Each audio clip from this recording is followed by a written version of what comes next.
हातकणंगले तालुक्यातील कबनूर इथं संविधान परिवाराच्या वतीनं ईद निमित्त नब्ज विशेषांकाचं प्रकाशन करण्यात आलं। यावेळी मुस्लिम बांधवांना ईदच्या शुभेच्छा देत समाजातील विविध घटकांमध्ये संवाद आणि सहजीवनाची भावना दृढ करण्याचं आवाहन करण्यात आलं। हातकणंगले तालुक्यातील कबनूर इथं संविधान परिवाराच्या वतीनं नब्ज विशेषांकाचा प्रकाशन सोहळा आयोजित केला होता।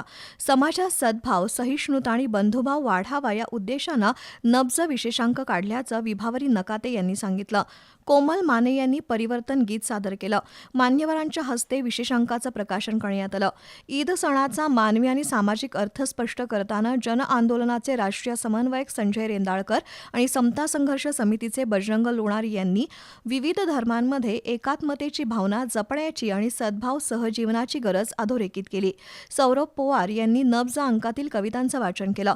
स्नेहल माळी यांनी हा विशेषांक समाजातील विविध स्तरांपर्यंत पोहोचवून बंधुभाव आणि समतेचा संदेश अधिक व्यापक करण्याचा संकल्प केला।